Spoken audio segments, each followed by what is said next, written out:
অনেক দূরে চলে গেলাম। তো বলছিলাম যে লাইলাতুন নিসফি মিন শাবান বা 15 শাবানের রাত্রির ব্যাপারে সহিহ সনদে হাদিস বর্ণিত হয়েছে। একাধিক সহিহ এবং হাসান স্তরের হাদিস বর্ণিত হয়েছে। তার মধ্যে একটি হাদিসের কিতাব হলো সহিহ ইবনে হিব্বান। সহিহ ইবনে হিব্বান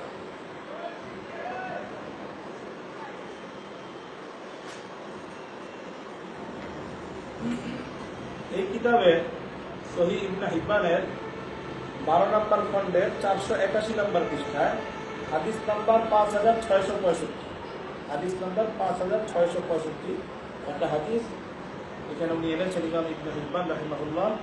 আখবারনা মুহাম্মদ ইবনে মুআফা আল-আবি ওয়া ইবনে কুতাইবা ওয়া গায়রুহু قالوا حدثنا هشام بن خالد الأزرق قال حدثنا أبو خديج عقبة بن حماد عن الأوزاعي وابن ثوبان عن أبيه عن مكحول عن مالك بن يقامه عن معاذ بن جبل رضي الله عنه عن النبي صلى الله عليه وسلم قال يطلع الله إلى خلقه في ليلة النصف من شعبان فيغفر لجميع خلقه إلا لمشرك أو مشاهد. এটা হাদিস হযরত মুআয ইবনে জাবাল রাদিয়াল্লাহু তাআলা আনহু থেকে বর্ণিত। নবী করিম সাল্লাল্লাহু আলাইহি ওয়াসাল্লাম ইরশাদ করেন, আল্লাহ তাআলা লাইলাতুল নিসফি মিন শাবান, আল্লাহ তাআলা লাইলাতুল নিসফি মিন শাবান বা 15 শাবানের রাত্রিতে তার মাখলুকের প্রতি বিশেষ নজর দেন, বিশেষ দৃষ্টি দেন। আল্লাহ তাআলা লাইলাতুল নিসফি মিন শাবান তথা 15 শাবানের রাত্রিতে তার মাখলুকের প্রতি একটি বিশেষ নজর দেন, খাস নজর দেন। ফায়াগফিরু লিজামিই খালকি, এবং তার সকল মাখলুককে আল্লাহ তাআলা ক্ষমা করে দেন। এই রাতে আল্লাহ তাআলা তার সকল মাখলুক, সকল সৃষ্টিকে এই রাতে ক্ষমা করে দেন। তবে দুই শ্রেণীর ব্যক্তি ব্যতীত, এই দুই শ্রেণীর ব্যক্তিকে আল্লাহ তাআলা এই রাত্রেও ক্ষমা করেন না। এক শ্রেণীর ব্যক্তি হলো ইল্লা আলী মুশরিকিন, মুশরিক ব্যক্তি, শিরকের মধ্যে লিপ্ত রয়েছে, শিরকি কার্যকলাপে লিপ্ত এই ব্যক্তিকে আল্লাহ তাআলা এই রাত্রেও ক্ষমা করেন না। আও মুশাহিন, এবং ওই ব্যক্তিকেও আল্লাহ তাআলা এই রাত্রে ক্ষমা করে না।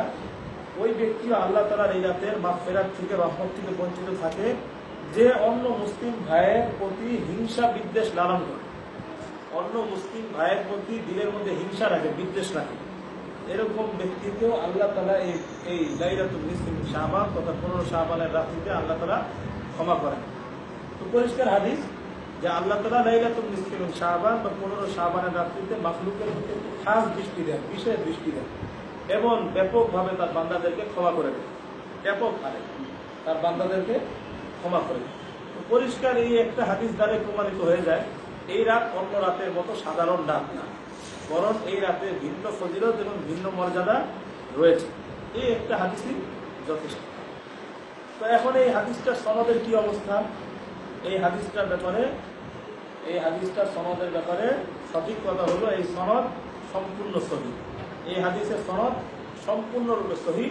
এই হাদিসের সনদের মধ্যে যত রাবি এবং রেওয়ায়াতকারী রয়েছে, বর্ণনাকারী, সকলেই সেটা এবং নির্ভরযোগ্য ব্যক্তি, সকলেই সেটা এবং নির্ভরযোগ্য ব্যক্তি। এই হাদিসটা শুধু সহিহ ইবনে হিব্বানই নয়, আরো অনেক হাদিসের কিতাবে এসেছে। যেমন ইবনে আবি আসিমের কিতাব সুন্নাহ 512 নম্বর হাদিস, অনুরূপভাবে মুআজামুল কাবীর তবরানীর 20 নম্বর খণ্ডের 108 নম্বর পৃষ্ঠাতে এই হাদিসটা এসেছে। আল মুআজামুল কাবীর তবরানী, ইমাম তবরানী রাহিমাহুল্লাহর একটা হাদিসের কিতাব, ওই কিতাবের 20 নম্বর খণ্ডের 108 নম্বর পৃষ্ঠাতে এই হাদিসটা এসেছে। এবং এই হাদিসের সকল রাবি, সকল রিওয়ায়াতকারী নির্ভরযোগ্য। একটি কিতাব মাজমাউজ যাওয়ায়েদ ওয়া মানবাউল ফাওয়ায়েদ, একটা কিতাব নুরউদ্দিন হাইসামি রাহিমাহুল্লাহর কিতাব। উনি ওই কিতাবের 8 নম্বর খণ্ডের 126 নম্বর পৃষ্ঠা, 8 নম্বর খণ্ডের 126 নম্বর পৃষ্ঠায় উনি এই হাদিসটাকে নিয়ে এসেছেন। সহিহ ইবনে হিব্বান তবরানীর যে হাদিসটা, এটাকে উনি নিয়ে এসেছেন এই হাইসামি রাহিমাহুল্লাহ। আনার পরে উনি স্পষ্ট লিখেছেন, হাদিসটা পড়ছি, মাজমাউজ যাওয়ায়েদের 8 নম্বর খণ্ডের 126 নম্বর পৃষ্ঠা, হাদিস নম্বর 12960, হাদিস নম্বর 12960। عن معاذ بن جبل رضي الله عنه عن النبي صلى الله عليه وسلم قال يطلع الله إلى جميع خلقه ليلة النصف من شعبان فيغفر لجميع خلقه إلا لمشرك أو مشاهد. হযরত মুআয ইবনে জাবাল বলেন, রাসূল করিম সাল্লাল্লাহু আলাইহি ওয়াসাল্লাম ইরশাদ করেছেন, আল্লাহ তাআলা লাইলাতুল নিসফি মিন শাবান তথা 15 শাবানের রাত্রিতে তার মাখলুকের প্রতি বিশেষ দৃষ্টি দেন, বিশেষ খাস নজর দেন। এবং ফায়াগফিরু লিইবাদি, তার সকল বান্দাদেরকে আল্লাহ তাআলা ক্ষমা করে দেন, ইল্লা লিমুশরিকিন ওয়া মুশাহিদিন, দুই শ্রেণীর ব্যক্তিকে আল্লাহ তাআলা এই রাত্রে ক্ষমা করেন। এক, শিরকি কাজকর্মে ব্যস্ত, এবং দুই, অন্য মুসলিম ভাইয়ের প্রতি হিংসা বিদ্বেষ লালন করে।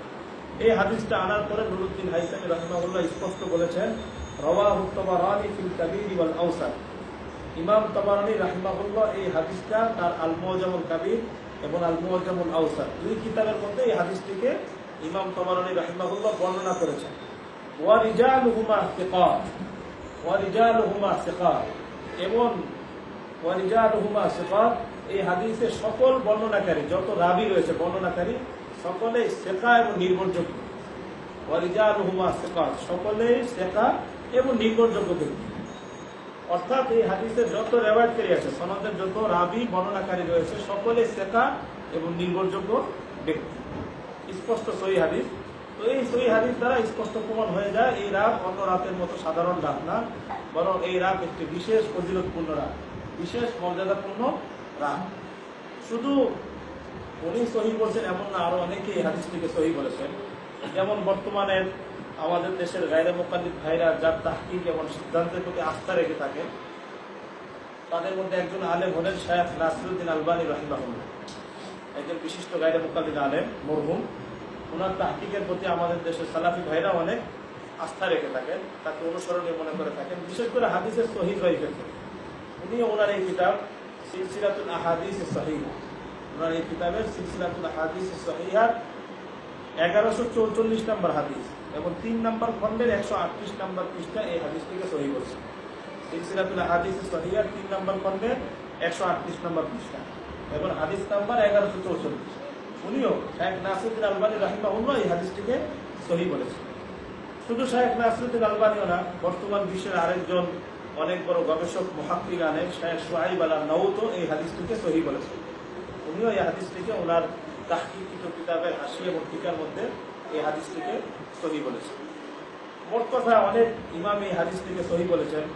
অনুরূপভাবে ইমাম মুনজিরি রাহিমাহুল্লাহ আত-তারগীব ওয়াত তারহীব, আত-তারগীব ওয়াত তারহীবের 2 নম্বর খণ্ডের 134 নম্বর পৃষ্ঠা এবং হাদিস নাম্বার 1544, এই হলো তারগীব ওয়াত তারহীব, এই কিতাবের 2 নম্বর খণ্ডের 134 নম্বর পৃষ্ঠা এবং হাদিস নাম্বার 1544। উনি এই হাদিসটিকে গ্রহণযোগ্য এবং সহিহ বলেছেন। আরো অনেক মুহাদ্দিসিন কেরাম এই হাদিসটিকে সহিহ বলেছেন, গ্রহণযোগ্য বলেছেন।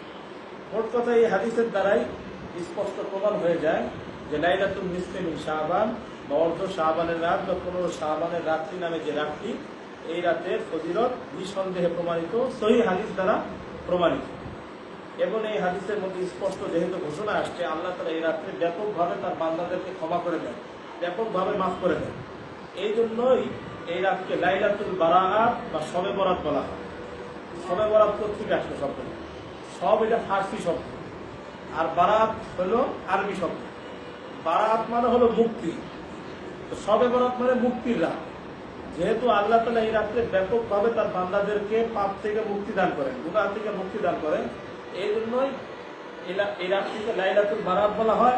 আর আমাদের দেশে এটা শবে বরাত নামে মশহুর হয়ে গেছে, আমাদের দেশে এটা শবে বরাত নামে মশহুর হয়ে গেছে, যেহেতু আল্লাহ তাআলা ব্যাপকভাবে এই রাত্রে তার বান্দাদেরকে ক্ষমা করে দেন, মাফ করে দেন। তো মোট কথা আমরা একটা পরিষ্কার সহিহ হাদিস পেলাম যেখানে রাসূল কারীম সাল্লাল্লাহু আলাইহি ওয়াসাল্লাম এই রাতের ফজিলতকে ঘোষণা করেছেন এবং সেটা সনদ সহিহ। তো এই একটা হাদিসও যদি থাকতো তাহলে এই রাতের ফজিলত এবং মর্যাদা প্রমাণ হওয়ার জন্য এই একটা হাদিসই যথেষ্ট। এই রাত যে অন্যান্য রাতের মতো সাধারণ রাত না, এই রাত যে একটা ভিন্ন ফজিলতপূর্ণ রাত, ভিন্ন মর্যাদাপূর্ণ রাত, এটার জন্য এই একটা হাদিসই যথেষ্ট। যেহেতু আল্লাহ তাআলা এই রাতে তার বান্দাদের প্রতি খাস নজর দেন, বুঝাই যাচ্ছে এই রাত অন্য রাতের মতো না, এবং ব্যাপকভাবে তার বান্দাদেরকে ক্ষমা করেন, এতেই বোঝা যাচ্ছে এই রাত আর অন্য রাত এক না। এই রাত একটা ফজিলতপূর্ণ এবং মর্যাদাপূর্ণ রাত। এই একটি হাদিস গেল। এই বিষয়ে আরো একাধিক হাদিস রয়েছে। মুসনাদে আহমদ আরেকটা হাদিসের কিতাব, মুসনাদে ইমাম আহমদ, ইমাম আহমদ